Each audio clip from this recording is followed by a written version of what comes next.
Australia ਨੂੰ ਲੈ ਕੇ ਬਹੁਤ ਕਨਫਿਊਜ਼ਨ ਹੈ। ਰਿਜ਼ਲਟ ਬੜੇ ਚੰਗੇ ਜਿਹੜੇ ਆ ਉਹ ਦੇਖਣ ਨੂੰ ਨਹੀਂ ਮਿਲ ਰਹੇ। ਕਾਰਨ ਜਾਣਨ ਦੀ ਕੋਸ਼ਿਸ਼ ਕਰਾਂਗੇ। ਸਾਰੀ ਗੱਲਬਾਤ ਕਰਨ ਦੇ ਲਈ ਵੈਸਟਰਨ ਓਵਰਸੀਜ਼ ਤੋਂ ਪ੍ਰਦੀਪ ਬਾਲਨ ਜੀ ਮੇਰੇ ਨਾਲ ਮੌਜੂਦ ਨੇ। ਬਾਲਨ ਸਾਹਿਬ ਬਹੁਤ ਬਹੁਤ ਸਵਾਗਤ। ਨਮਸਕਾਰ ਜੀ, ਸਤਿ ਸ਼੍ਰੀ ਅਕਾਲ। ਪਹਿਲੇ ਅੱਜ ਹਮੇਸ਼ਾ ਖੁਸ਼ਖਬਰੀ ਤੋਂ ਕਰਦੇ ਬਟ ਅੱਜ ਉਹ ਅਪਡੇਟ ਦੇ ਦਿਓ। ਆਸਟ੍ਰੇਲੀਆ ਦੇ ਲੈਵਲ 1 ਯੂਨੀਵਰਸਿਟੀਜ਼ ਦੇ ਰਿਜੈਕਸ਼ਨਸ, ਲੱਗੇ ਹੋਏ ਵੀਜ਼ਾ रिवोक, ये की कारण की हो रहा है? देखो जी, आपने क्वेश्चन ऐसा कर लिया बट मैं तो कुछ गुड न्यूज़ देने वाला था। कुछ बच्चों के वीज़ा आए हैं वो बात गल करांगे, जिन्हें नहीं आए पहले उन्होंने गल करिए। देखिए, लकली हमारे साथ अभी ऐसा नहीं हुआ है क्योंकि हम ऐसा कोई काम करते नहीं है। बट या डेफिनेटली मार्केट में बहुत ज़्यादा एक तरह से आप कह सकते हैं कि टेरर का माहौल है ऑस्ट्रेलिया को लेके, क्योंकि बहुत सारे कंसल्टेंट ने फेक डॉक्यूमेंट लगा के, चाहे वो एकेडमिक थे या फेक वर्क एक्सपीरियंस था या फेक फंड लगा के हाई कमीशन को अलर्ट कर दिया है। क्या हुआ कि 2 साल से एम्बेसी तो कर वर्किंग में थी जैसे भी थी, लेकिन बच्चा जा नहीं पा रहा था। 2 साल से फ्लाइटें नहीं थी तो इंटरनेशनल स्टूडेंट्स वहाँ पहुँच नहीं रहे थे। तो अभी जैसे ओपन हुआ तो बहुत सारी यूनिवर्सिटीज़ हैं जिन्होंने क्या नाम है GT चेक नहीं किए और उसमें ग्रुप 8 खास कर रहे हैं। तो उस लेवल पे GT चेक नहीं हो रहे जिस लेवल पे होने चाहिए। कुछ यूनिवर्सिटीज़ बड़ा स्क्रूटनी कर रही हैं, कुछ नहीं कर रही हैं। तो जो कंसल्टेंट इस चीज़ का मतलब वो लोग बिलीव करते हैं कि हर एक कंसल्टेंट या हर एक पर्सन ईमानदार होगा। तो बहुत सारे लोग थे जिसकी ईगल आई थी इस तरह से कि भाई कौन सी यूनिवर्सिटी जल्दी आपको वो दे रही है, GT अप्रूवल दे रही है, जितनी जल्दी क्या नाम है COE दे रही है। तो फेक फंड लगा के या फेक डॉक्यूमेंट या फेक एकेडमिक लगा के स्टूडेंट्स को की COE ली गई है। उसके बाद फाइल लगी, कुछ बच्चों के वीज़ा अप्रूव हो गए और कुछ के स्कैंडल में पकड़े गए। जिनके वीज़ा अप्रूव हुए उनको भी दोबारा उनके रीचेक हुए और जिनके जो पकड़े गए तो पकड़े गए। तो इस कारण से ये जब देखा गया कि ये हुआ कैसे है और का मतलब किस एरिया का सबसे ज़्यादा है, तो सबसे ज़्यादा पाया गया हरियाणा से। अब इसके पीछे भी एक रीज़न है। पंजाब के बाद हरियाणा एक ऐसा एरिया है जिसमें लोग जा रहे हैं, मैक्सिमम बाहर जा रहे हैं। तो जब मैक्सिमम बाहर जा रहे हैं तो मार्केट जो हरियाणा की मार्केट है वो कनाडा तो चलो गए हैं लोग, लेकिन उससे ज़्यादा हरियाणा में ऑस्ट्रेलिया की मार्केट है। तो अब बहुत सारे स्टूडेंट्स जो सीरियस नहीं थे, जिनकी परसेंटेज कम थी, जिनके पास फंड नहीं थे, तो उन सब का कंसल्टेंट ने ठेका करके उनको उनके वीज़े लिए गए। वो डॉक्यूमेंट में छेड़खानी हुई है। तो इस कारण से ये सारी चीज़ें पकड़ी गई हैं। जब पकड़ी गई हैं तो वहाँ की ग्रुप 8 यूनिवर्सिटीज़ या मैक्सिमम यूनिवर्सिटीज़ ने बोल दिया कि भाई we are not going to accept the application from the Haryana region for the time being. और इवन के इस कारण से जब इतना बड़ा स्कैंडल हुआ है तो हाई कमीशन की भी जो स्पीड है वो कम होगी। कुछ टाइम पहले मैं खुद ऑस्ट्रेट से मिला था, ऑस्ट्रेलियन हाई कमीशन से हम मिले थे ऑस्ट्रेट की मीटिंग में। वो खुद कह रहे थे कि वी आर रेडी टू रोक, आप बस एप्लीकेशन डालो। हरियाणा तो देखो जिवें थोड़ी गल भी चंगे स्टूडेंट भी बहुत ने जिन्हां ने कोई ਇਹੋ ਜਿਹਾ ਕੰਮ नहीं करिया, प्रोफाइल चंगी है, हुण ਉਹ ਕੀ ਕਰਨ? फाइल लाउण या वेट कर लें? नहीं, आप लगाएं। जो जेन्युइन है वो जेन्युइन है, कोई दिक्कत नहीं है। बोलते हैं ना कि वो आटे के साथ घुन भी पिसता है, तो वो चीज़ें हो रही है। अब जो जेन्युइन स्टूडेंट्स हैं वो भी कहीं ना कहीं रगड़े में आए हैं। But yes, if you are the genuine student definitely go ahead, आप अपनी फाइल लगाइए, आपका वीज़ा निकलेगा। कॉल्स ले लिए जी जी। हेलो हेलो, सत श्री अकाल जी। अरे सर लाइन तो बोल रहे जी सर। हेलो, हाँ जी हाँ जी सर, सवाल कर सकते हो। हाँ जी सर, हाँ जी तो लाइव है सर? बिल्कुल लाइव गल हो रही सर, तुसी सवाल कर लो। अच्छा सर, रिक्वेस्ट है कि मेरे गुड़िया पास आउट है 2019 की। अच्छा जी। तो उन्होंने सर फाइल लाई सी कनेडा की लाई सी, ਅਸੀਂ ਉਦੋਂ ਨਾ ਮੌਂਟਰੀਅਲ ਦੀ ਲਾ ਬੈਠੇ ਕਿਉਂ ਕੈਨੇਡਾ ਕਾਲਜ ਦੀ। ਤੇ ਉਹ ਸਰ ਇੱਕ ਸਾਲ ਦਾ ਰਿਜ਼ਲਟ ਨਹੀਂ ਆਇਆ। ਫਿਰ ਅਸੀਂ ਉਸ ਤੋਂ ਬਾਅਦ ਮੁਲਕ ਉਧਰੋਂ ਵਿਡਰੋਲ ਲੈ ਕੇ ਫਿਰ ਕੈਨੇਡਾ ਦੀ ਫਾਈਲ ਲਾਈ ਸੀ ਤੇ ਕਸਟੋਗਾ ਕਾਲਜ ਦੀ। ਤੇ ਉਧਰੋਂ ਸਰ ਰਿਫਿਊਜ਼ ਮਿਲ ਗਿਆ ਸੀ। ਉਹਨਾਂ ਨੇ PT ਕੀਤੀ ਹੋਈ ਸੀ 62 ਪੁਆਇੰਟ ਸੀ ਤੇ ऑल ओवर ਉਹਨਾਂ ਦੇ ਹੈਗੇ ਸੀ 84, ਇੰਗਲਿਸ਼ ਉਹਨਾਂ ਦੇ ਹੈਗੇ ਸੀ ਮਤਲਬ ਕਿ 74। ਸਬਜੈਕਟ ਕਿਹੜੇ ਸੀਗੇ ਜੀ? आर्ट्स से मैं सर, आर्ट्स। ਕਿਹੜੇ ਸਾਲ? 2019 ਚ। 2019 ਤੇ ਉਹ ਸਾਡਾ ਇੱਕ ਸਾਡੇ ਪੀਟੀ ਜਿਹੜੀ ਉਹ 8 ਮਾਰਚ ਨੂੰ ਮਤਲਬ ਕਿ ਐਕਸਪਾਇਰ ਹੋ ਰਹੀ। ਤੇ ਹੁਣ ਬੱਚਾ ਮਤਲਬ ਕਿ ਆਈਲੈਟਸ ਕਰ ਰਿਹਾ ਤੇ ਮਤਲਬ ਕਿ ਅਕੈਡਮੀ ਵਾਲੇ ਕਹਿ ਰਹੇ ਨੇ ਵੀ ਬੱਚਾ ਅਪਰੂਵ ਕਰਨ ਮਤਲਬ ਕਿ 10 ਦਿਨ ਤੱਕ ਤੁਸੀਂ ਬੱਚੇ ਭਾਰਤ। ਤੇ ਫਿਰ ਉਸ ਤੋਂ ਬਾਅਦ ਹੁਣ ਆਪਸ਼ਨ ਸਾਡੇ ਕੋਲ ਕੀ ਨਾ ਮੰਨ ਲਓ ਬੱਚਾ ਆਇਲਸ ਕਲੀਅਰ ਕਰ ਜਾਂਦਾ ਹੈ 6 ਫੀਟ ਬੈਂਕ ਕਰ ਜਾਂਦਾ ਫਿਰ ਸਾਨੂੰ ਕੈਨੇਡਾ ਕਰਨਾ ਚਾਹੀਦਾ ਕਿ ਆਸਟ੍ਰੇਲੀਆ ਕਰਨਾ ਚਾਹੀਦਾ 2019 ਤੋਂ 22 ਤੱਕ ਕੀ ਕੀਤਾ ਜੀ? ਉਹੀ ਸਰ ਹੋ ਗਿਆ ਨਾ 2019 ਤੋਂ ਪਾਸ ਆਊਟ ਹੋਇਆ ਬੱਚਾ ਤੇ 20 ਤੱਕ ਜਾ ਕੇ ਬੱਚਿਆਂ ਨੇ ਉਹ ਕਲੀਅਰ ਕੀਤੀ ਪੀਟੀ ਕਲੀਅਰ ਕੀਤੀ ਤੇ 20 ਦੇ ਲਾਸਟ ਦਸੰਬਰ ਚ ਫਾਈਲ ਲਾਈ ਜੀ ਕੀ ਕਹਿਣਾ ਜੀ ਇਹ ਪ੍ਰੋਫਾਈਲ ਬਾਰੇ ਸਰ?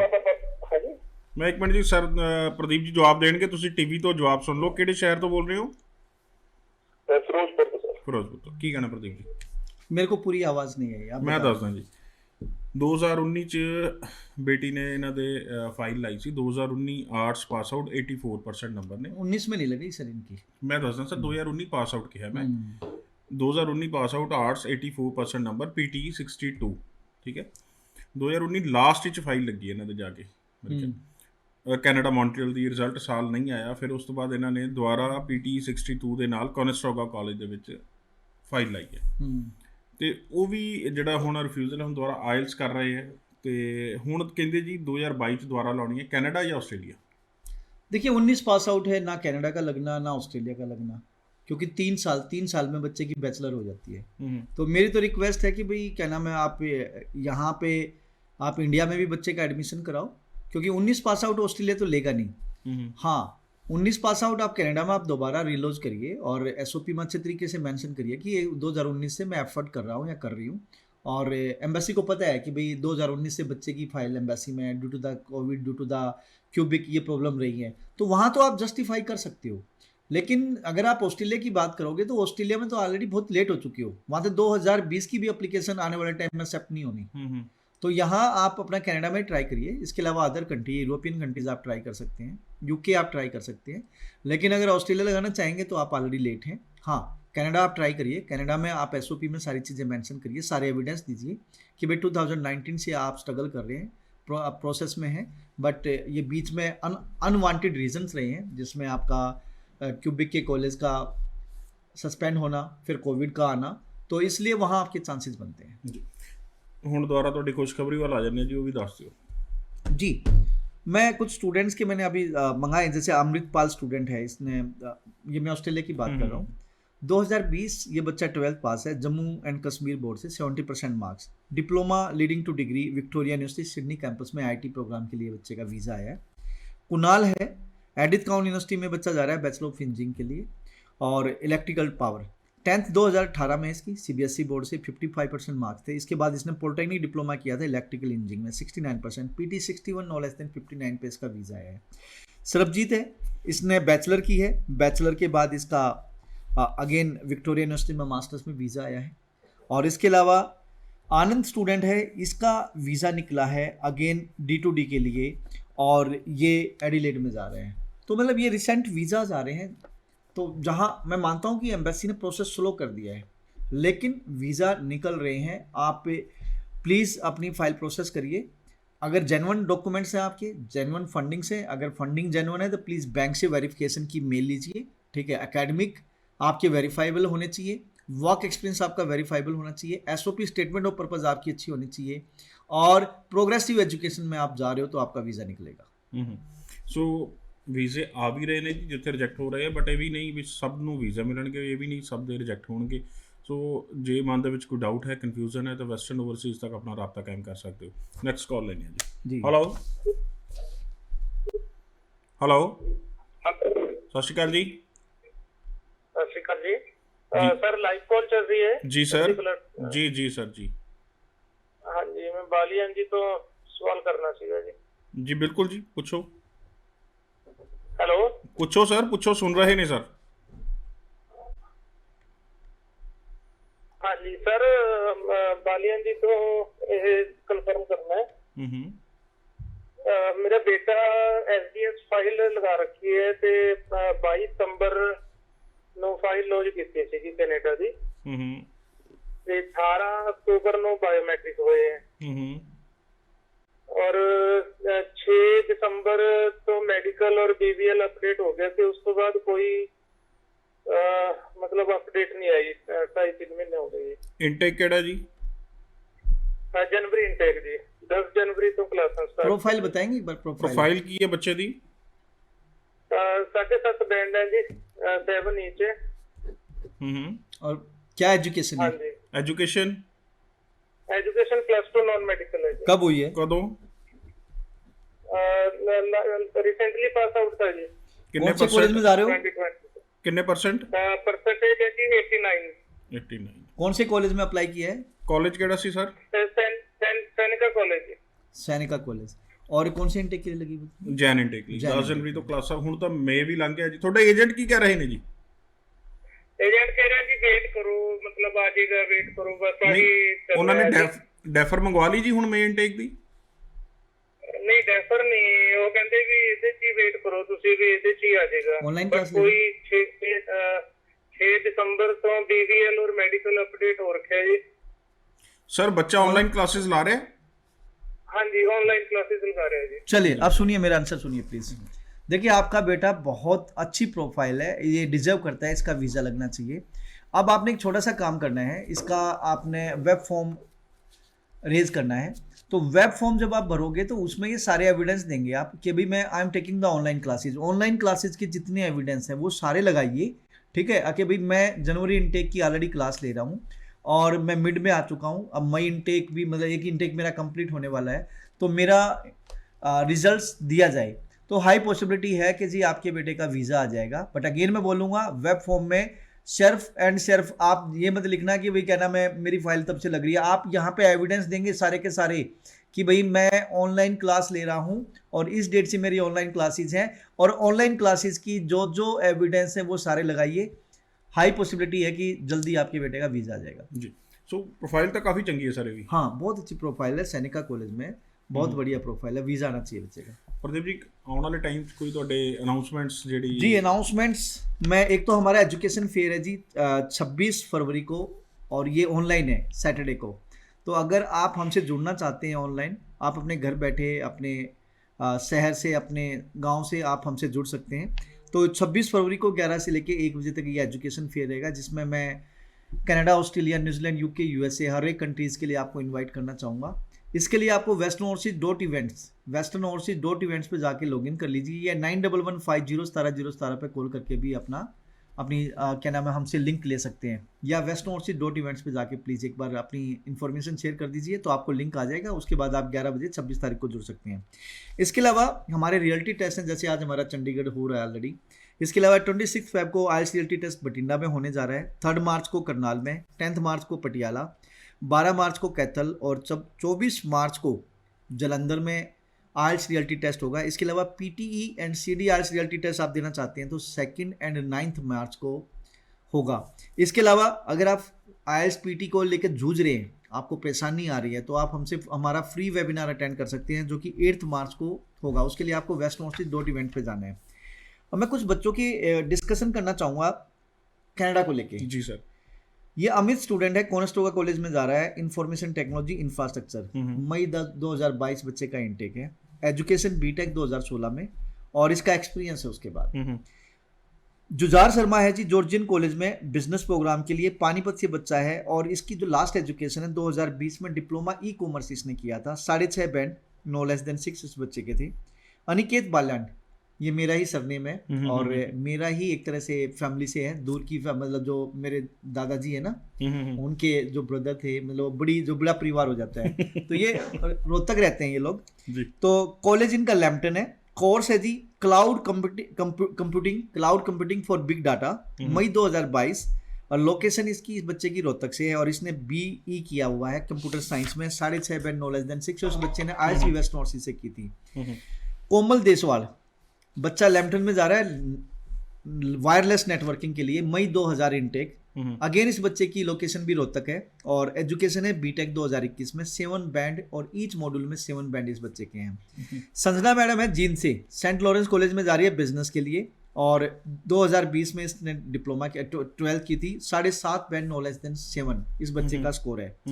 प्रीत सिंह है, हम्बर कॉलेज में जा रहा है, और बड़ा ही यूनिक कोर्स है, heating, refrigeration and air conditioning technician. बच्चे ने 12th की थी नॉन मेडिकल में 2020 में, 7 बैंड, और ये बच्चे की लोकेशन है दिल्ली। तो मतलब हर एक एरिया से बच्चा हमारे पास आ रहा है, and student is getting the visa जी। सो पिछले तकरीबन 14 ਸਾਲ ਤੋਂ ਅਸੀਂ ਇਹ ਸ਼ੋਅ ਕਰ ਰਹੇ ਹਾਂ, ਤੇ ਜਿਹਦੇ 'ਚ ਅਸੀਂ ਵੀਜ਼ਾ ਦੀ ਰਿਜੈਕਸ਼ਨ ਦੀ ਹਮੇਸ਼ਾ ਗੱਲ ਕਰਦੇ ਹਾਂ। ਮੈਂ ਅਜੇ ਜਾਣਨਾ ਚਾਹੁੰਦਾ ਵੀ ਵੀਜ਼ਾ ਤੇ ਰਿਜੈਕਸ਼ਨ 'ਚ ਫਰਕ ਕਿੱਥੇ ਰਹਿ ਜਾਂਦਾ, ਕਿਉਂਕਿ ਹਰ ਪ੍ਰੋਫਾਈਲ ਹਰ ਏਜੰਟ ਇਹੀ ਸੋਚ ਕੇ ਲਾਉਂਦਾ ਵੀ ਇਹਦਾ ਵੀਜ਼ਾ ਲਿਆ ਜਾਏਗਾ, ਬਟ ਉਹਦੀ ਰਿਜੈਕਸ਼ਨ ਆ ਜਾਂਦੀ, ਕਾਰਨ ਫਾइल 'ਚ कमी, डिसीजन कई बार ठीक नहीं होता, की मानते हो? देखिए इसमें ना काफ़ी चीज़ें मिक्स है, कोई एक एक्सपेक्ट नहीं होता, बहुत सारी चीज़ें होती हैं। बच्चे की एजुकेशन ठीक है, माइट भी उसको उसका जो प्रोग्राम दिया गया है वो ठीक नहीं दिया गया हो, फाइल अच्छे तरीके से रिप्रेजेंट ना हुई हो, जो SOP स्टेटमेंट हो पर्पज वो अच्छा ना बनाओ, बच्चे की फैमिली की एनुअल इनकम अच्छी ना हो, बच्चे का अपना जो वर्क एक्सपीरियंस है वो रिलेवेंट ना हो, ये सारी की सारी चीज़ें होती है, बच्चे का एकेडमिक पुअर हो जाता है। अभी एक बच्चा मेरे पास आया था, 3 बार रिफ्यूज़ हो गया चंडीगढ़ ऑफिस में, आपके स्टूडियो में आने से पहले की मैं बात कर रहा हूँ। ये बच्चा कल भी आया था रोपड़ से, लेकिन मैं कल था नहीं, तो ये आज फिर दोबारा आया अपने फादर के साथ। अगर मैं बात करूँ उस बच्चे को मैंने स्पेशल साफ बोल दिया, मैंने कहा जी आपकी 50% चांस हैं, हम 50% में, मतलब ये सोच के चलो कि आपका रिजेक्शन भी आ सकता है। बच्चा फिजिकल एजुकेशन में फेल है, आप सोच के देखिए, फिजिकल एजुकेशन में 80% बच्चे मार्क्स लेके आते हैं, 80% एंड अबव, फिजिकल एजुकेशन में बच्चा फेल है।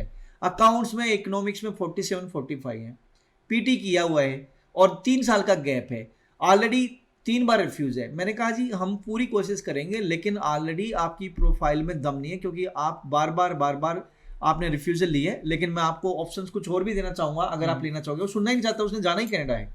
मैं ठीक है जी आप अप्लाई करिए, बट मैं फिर बोल रहा हूँ कि you have only and only 50% chance, and student enrol होके गया है। तो कंसल्टेंट मैटर करता है जी, मैटर करता है फाइल रिप्रेजेंटेशन, ਕੰਸਲਟੈਂਟ ਮੈਟਰ ਕਰਦਾ, ਮੈਟਰ ਇਹ ਵੀ ਕਰਦਾ ਵੀ ਜਿਹੜਾ ਅਗਲਾ ਆਇਆ ਉਹ ਸਹੀ ਇਨਫੋਰਮੇਸ਼ਨ ਸੁਣਨ ਦੀ ਜਿਹੜੀ ਹੈ ਇੱਕ ਇੱਛਾ ਲੈ ਕੇ ਆਇਆ ਹੋਵੇ, जी ਵੀ ਮੈਨੂੰ ਇੱਕ ਗਾਈਡੈਂਸ ਮਿਲੇਗੀ। जी जी जी ਸੋ ਉਹ ਵੀ ਮੰਨਣਾ ਚਾਹੀਦਾ ਨਾ। ਹੁਣ ਜਿਵੇਂ मानते नहीं ना जी, वो तो चाहते हैं कि जी यहीं से जहाज में बैठा दे। बहुत सारे स्टूडेंट्स कैपेबल नहीं होते, लेकिन वो इवन के कैपेबल भी होते हैं, तो दोनों टाइप के कैंडिडेट होते हैं। और ऑफिस में बैठ के जो कंसल्टेंट मतलब बगैर हाथ पैर की छोड़ते हैं ना, मतलब वहीं से जहाज में बैठा दे, जो सुनना चाहते हो हाँ बस वो सुन लिया, बस उसके बाद वो लुट के जाते हैं फिर। तो ये भी कारण है दा रिजेक्शन, बहुत रीजन है। ਅੱਜ ਦੀ ਡੇਟ 'ਚ ਹੁਣ यूके ਨੂੰ ਲੈ ਕੇ ਕੀ गाइडेंस है, यूके ਕਿਵੇਂ है? देखिए जी यूके का सक्सेस रेट आज की डेट में बहुत हाई है। जब से ऑस्ट्रेलिया ओपन हुआ है, नेचुरल सी बात है, कनाडा की तरफ भी एप्लीकेशन कम हो गई है, ऑस्ट्रेलिया की तरफ ज़्यादा हो गई है, तो नेचुरल सी बात है, बार बार नेचुरल निकल रहा है कि भाई यूके दोबारा फ्लो में आ रहा है। तो आज की डेट में अगर आप यूके जाना चाहते हो तो एक ऐसा कंट्री है जहाँ पे बहुत बढ़िया सेटलमेंट हो सकती है। ये बहुत सारे कंसल्टेंट हैं और स्टूडेंट्स अनअवेयर हैं कि वो बोलते हैं कि जी यहाँ तो PR नहीं है, यहाँ सेटलमेंट नहीं है, यहाँ कुछ हो नहीं सकता। माय डियर फ्रेंड, आज की डेट में आप वहाँ अगर स्टडी कंप्लीट करते हैं बैचलर या मास्टर, आपको ग्रेजुएट रूट में 2 साल का वर्क वीज़ा मिलेगा, और 2 साल की एक ग्रेजुएट रूट में पॉइंट बेस्ड सिस्टम में आपने स्किल्ड वर्कर वीज़ा अप्लाई करना है, 5 साल का स्किल्ड वर्कर वीज़ा मिल जाएगा, और 5 साल लगातार काम करने के बाद आप एलिजिबल हैं PR के लिए, जिसको बोलते हैं इनडेफिनेट लीव टू रिमेन, और 1 साल PR के स्टेटस पर रहने के बाद सिटीजनशिप अप्लाई कर सकता है। आप 12th पास हैं, 6 बैंड नो लेस देन 5.5 है, आप अप्लाई करिए, आपका वीज़ा आएगा। आप ग्रेजुएट हैं, 6 बैंड नो लेस देन 5.5 है, आप मास्टर्स में अप्लाई करिए, आपका वीज़ा आएगा।